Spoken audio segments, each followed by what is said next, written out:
नमस्कार विद्यार्थी मित्रांनो, पूर्व माध्यमिक शिष्यवृत्ती परीक्षा इयत्ता 8वीतील बुद्धिमत्ता चाचणी या विषयातील आकलन या घटकातील उपघटक सूचना पालन वर्णन व मजकूर या उपघटकाचा आज आपण अभ्यास करणार आहोत. आकलन विद्यार्थ्यांच्या अंगी असणाऱ्या विविध क्षमतांचं मापन करण्यासाठी बुद्धिमत्ता चाचणी घेतली जाते.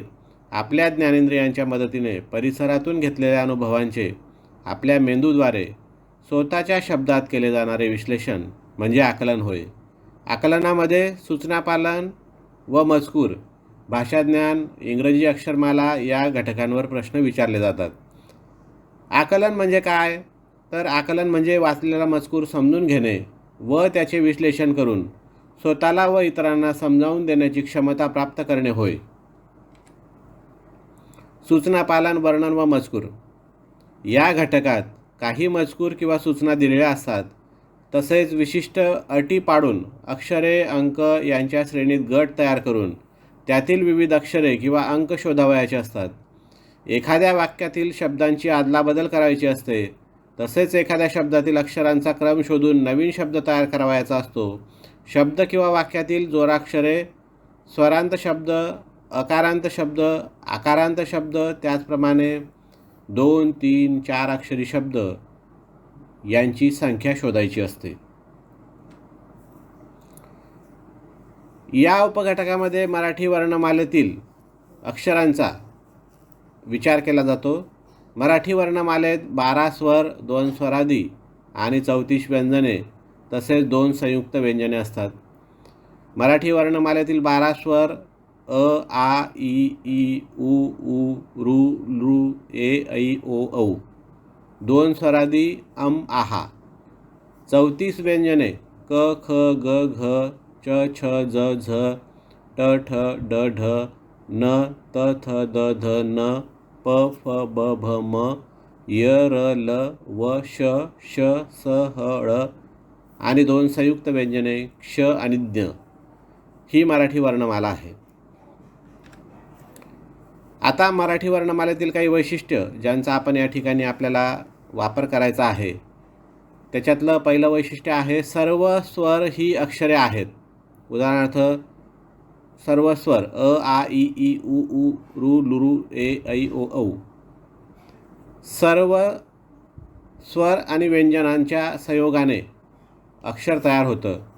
अक्षरांच्या संयोगाने शब्द आणि शब्दांच्या संयोगाने वाक्य तयार होतं.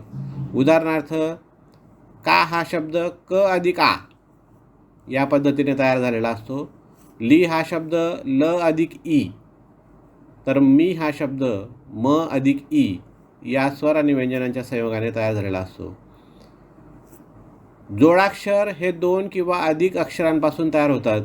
उदाहरणार्थ ज अधिक य अधिक आ म्हणजेच ज्या, द अधिक र म्हणजे द्र या पद्धतीने जोडाक्षरांची रचना झालेली असते.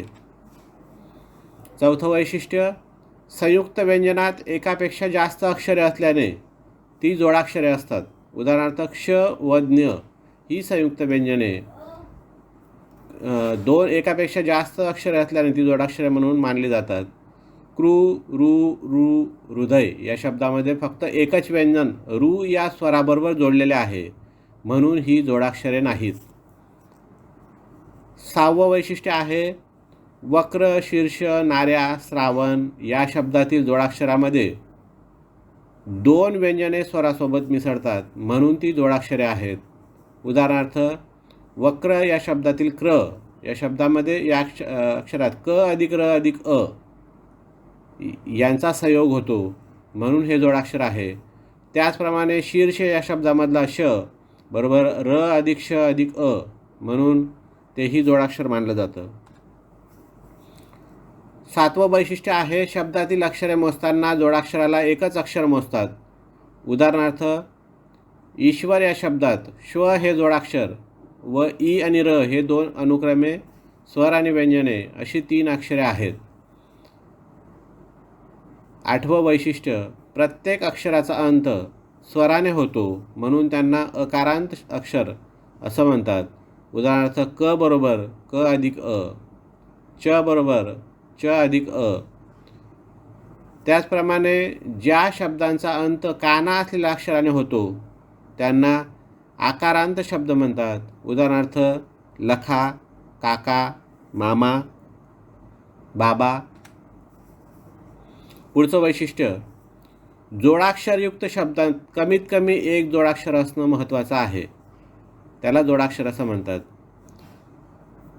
10वं वैशिष्ट्य, शब्दातील अक्षराचे स्थान ठरविताना ते उजवीकडून की डावीकडून उल्लेख केलेला असल्यास त्याच बाजूने मोजण्यास सुरुवात करावी. तसा उल्लेख नसल्यास डावीकडून क्रमाने मोजावीत. हा एक सामान्य नियम आहे. उदाहरणार्थ अक्षर पुरुषोत्तम या शब्दात डावीकडून पहिला अक्षर अ, दुसरे अक्षर क्ष, तिसरे अक्षर र. त्याचप्रमाणे उजवीकडून पहिले अक्षर म, दुसरे अक्षर त, तिसरे अक्षर शो. या पद्धतीने अक्षरांची मोजणी केली जाते. पुढचं वैशिष्ट्य, अक्षरमाला अंकमाला जर दिलेली असेल तर अशा वेळेस अंकांची मोजणी डावीकडून किंवा उजवीकडून करतात. त्यामध्ये आधीचे, पूर्वीचे, मागील असे शब्द असल्यास डावीकडून, तर नंतरचे, पुढील असे शब्द असल्यास उजवीकडून मोजले जातात. उदाहरणार्थ 5,78,961 या संख्येत 7 नंतरचा अंक 8, 6 लगतचा डावीकडे असलेला अंक 9, तर उजवीकडे असलेला अंक 1. तसंच 5 नंतर तिसऱ्या स्थानावर असणारा अंक 9 आहे. याप्रमाणे गणना केली जाते. पुढचं वैशिष्ट्य, संख्या मालिकेत समसंख्या जर दिलेल्या असतील तर समसंख्यांचा अर्थ 2, 4, 6, 8, 10, 12, 14, 16 या सर्व समसंख्यांचा समावेश या ठिकाणी होतो. 13वं वैशिष्ट्य, संख्या मालिकेत विषम संख्या दिलेली असल्यास विषम संख्या 1, 3, 5, 7, 9, 11, 13, 15 या पद्धतीने या संख्या विषम संख्या मानल्या जातात. पुढचं वैशिष्ट्य, मूळ संख्या म्हणजे ज्या संख्येला ती संख्या व 1 या संख्येव्यतिरिक्त इतर कोणत्याही संख्येने भाग जात नाही. तर मूळ संख्या आपणास माहीत आहेत 2, 3, 5, 7, 11, 13, 17, 19, 23, 31, 37, 41, 43, 47. 1 ही मूळ संख्या नाही इत्यादी. या नियमांचा उपयोग करून आपण सूचना, पालन, वर्णन व मजकूर या उपघटकावरील प्रश्न सोडवू शकतो.